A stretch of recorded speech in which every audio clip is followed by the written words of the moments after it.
सभी साथियों को मेरा नमस्कार, स्वागत है आप सबका आज 20 फरवरी के इंडियन एक्सप्रेस एनालिसिस में।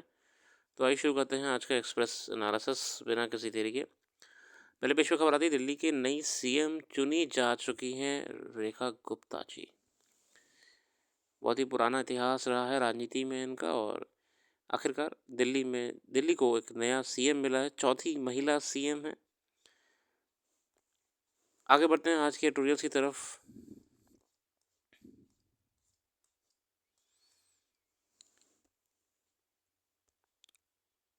अ deepening bond. Strengthening the ties between India and Qatar will give more impetus to government's West Asian outreach.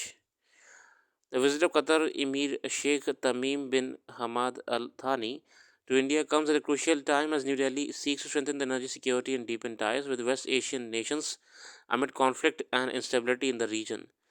The significance of the partnership is evident from the fact that this over the 9 months of Narendra Modi regime, External Affairs Minister Jaishankar visited Qatar thrice. As per joint statement released on February 18, India and Qatar have agreed to elevate their ties to strategic partnership, double bilateral trade from $14 billion to $20 billion over the next 5 years. Over the years, PM Modi has been considering an effort to maintain a personal rapport with the ruling class of Gulf countries.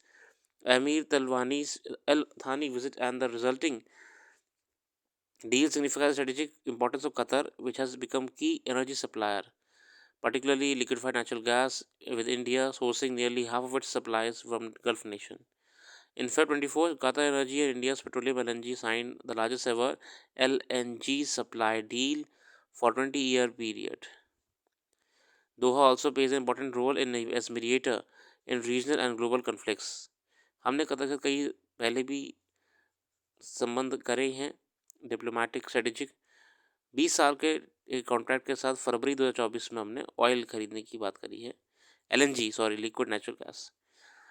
Diplomatic ties were tested in August 2022 when 8 former Indian Navy personnel were arrested in Qatar on espionage charges. Initially sentenced to death, their punishments were commuted following Delhi's diplomatic efforts. असल में Qatar ने 8 भारतीय नागरिक पकड़े थे, उनको spy कहा और उनको जेल में डाल दिया था. आरोप लगाए गए थे कि सबमरीन टेक्नोलॉजी को ये लोग चोरी करने का प्रयास कर रहे हैं. हालांकि भारत सरकार ने कई प्रयास करे और डिप्लोमेटिकली इनको बाहर निकाला, मगर फिर भी अभी तक एक व्यक्ति कतर के पास ही है, commander Purnendu Tiwari. Delhi must seize the current moment to press for his return. On the trade front, India was among the Qatar's top 3 export destinations, और कतर हमारा जो है टॉप 3 एक्सपोर्ट डेस्टिनेशंस में भी आता है. बहुत सारे समझौते करे गए हैं एनर्जी, डिफेंस और पावर को लेके. भारत का अच्छा होल्ड है वेस्ट एशिया में. बाकी अगला आर्टिकल यहाँ पे एक नेपाली स्टूडेंट को लेकर है. Two separate instances of death by suicide of a woman student from Nepal at Kalinga Institute of Industrial Technology in Odisha and an undergraduate student at Ashoka University, Haryana, highlighted once again the mental health challenges across India. Mental health challenges बच्चे से गुजर रहे हैं in the higher education institutions. The diversity of Indian universities. The classroom today has representatives from different regions, economic device, even nationalities. Demands that institutions have in place support structure that can help students cope with challenges of what is one of the most demanding phases of the young lives. As an increasingly diverse student body swells the ranks of both public and private universities, it's imperative that institutions too grow to meet the often complex needs. अब देखिए बात यहाँ पे क्या निकल के आ रही है. सुसाइड हुए तो गलत बात है, बिल्कुल भी नॉट एक्सेप्टेबल है. बच्चों को रेगुलरली कॉलेज एंड यूनिवर्सिटीज़ में साइकोलॉजिकल सेशन देने चाहिए. साइकोलॉजिकल सेशंस के माध्यम से ये पता लगाना चाहिए कोई दिक्कत तो नहीं आ रही है, कोई चीज़ ऐसी तो नहीं जो दबाव बन रही है. And there should be a communication between the administration as well students की से तो बात करें, नादानी में कोई कदम उठा लें जिससे नुकसान जीवन भर का परिवार को झेलना पड़े. अब इस इंसिडेंट में ये बात निकल के आई, एक अलग बात निकल के आई है कि जिस तरीके से KIT के टीचर्स ने और एडमिनिस्ट्रेशन ने नेपाली स्टूडेंट के साथ बदतमीजी से डील करी थी, ये अपने आप में शर्मसार करने वाली थी पूरे उच्च शिक्षा जगत के लिए. हमें एक अडेप्टेबल एजुकेशन इंस्टीट्यूशंस का एनवायरनमेंट बनाना पड़ेगा जिसमें हम डाइवर्सिटी के साथ हर किसी को रिस्पेक्ट करें और उनकी ज़रूरतों को समझ सकें। Around 40%, according to KIIT website, the university accommodates around 40,000 students from across India। जो कॉलेज में इन्वॉल्व हुआ है 40,000 बच्चे इसमें हैं अक्रॉस इंडिया। 2,000 उसमें इंटरनेशनल स्टूडेंट्स हैं।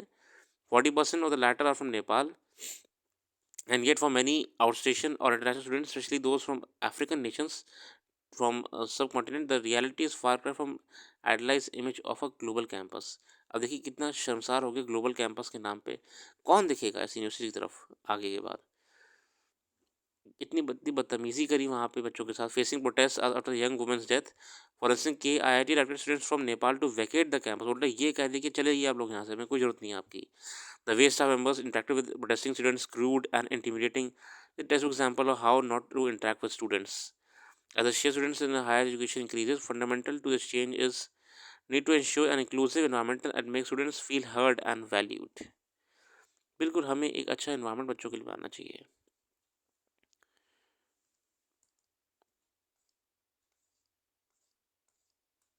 आगे देखते हैं MPID act Maharashtra law allows quick sale of seized asset of fraudulent establishments।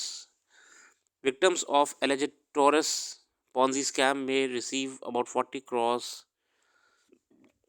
as economic offense wing of the Mumbai police continues to process authentic auction properties of accused parties। अब तुरंत auction करा जाएगा। महाराष्ट्र में नया नियम आ गया है। टॉरस स्कैम हुआ था। Torres is latest to be registered under the Maharashtra protection of interest of depositors act, which deals with attachment of assets seized from fraudulent establishments and the sale and distributions।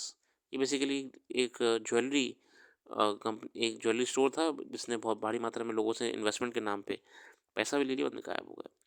The law, which was intended to provide investors lured by false promises of high returns made by unscrupulous financial establishments, received the president assent on January 21, 2000। और महाराष्ट्र में ऐसे लोगों पे कार्रवाई करने के लिए सन 2000 में ही कानून आ गया था। प्रोविजंस बहुत सारे इसमें बात करी हुई। Every person responsible for the management of और कंडक्टिंग ऑफ बिजनेस और affairs of financial establishment fraudulently defaults any repayment of deposition और मेच्योरिटी अलॉन्ग विद, मतलब कि जिम्मेदारी उस संस्था की पूरी तरीके से होगी अगर वो किसी भी प्रकार का इन्वेस्टमेंट्स या सेविंग्स लोगों से ले रहा है, जमा कर रहा है रिटर्न के नाम पे, और अगर किसी प्रकार फ्रॉड उसमें हो जाता है तो उसमें 6 साल की सज़ा है, 1 लाख का जुर्माना भी है।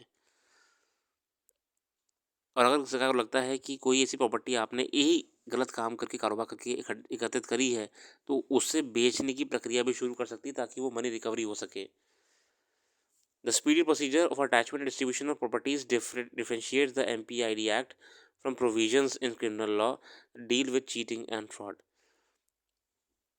अच्छा है, जिन लोगों का पैसा डूब गया है उनको इसी बहाने राहत मिलेगी। The High Court said MPID Act transgressed into the domain of Parliament and that the non-payment of returns by non-bank financial establishments was already covered by the Companies Act and Reserve Bank of India Act 1934। बाकी supreme court ने judgement कुछ दी थी उसके बारे में बताया हुआ है। इंडिया और कतर के रिलेशंस को लेके पूरा यहाँ पे आप पढ़ लीजिएगा, बहुत ही अच्छा कवरेज करा है।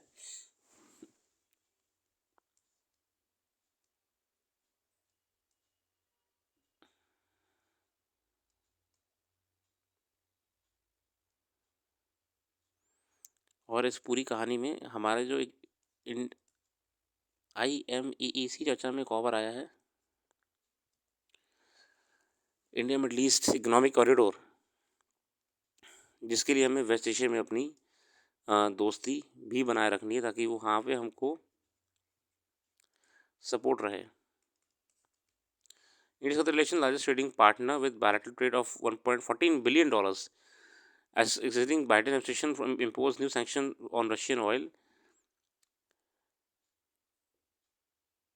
State-owned Qatar Energy secured a 5-year agreement to supply India's GAIL with LNG, 12 LNG cargoes per year।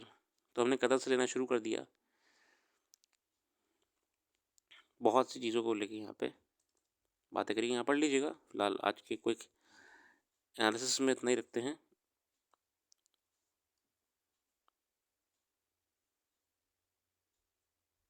Insurance sector reforms को लेके IRDAI जो कि मोस्ट प्रिंसिपल ऑर्गेनाइजेशन है इंश्योरेंस सेक्टर की, वो नए रिफॉर्म्स देख रही है, मार्केट ऑब्जर्व करेगी, कंपनीज को ऑब्जर्व करेगी और जो कस्टमर से ग्रीवांस होते हैं उनको देखते हुए एक कमेटी बनाएगी जो अब उनको नया दिशा देगी कैसे और बढ़िया कर सकते हैं हम इस क्षेत्र को।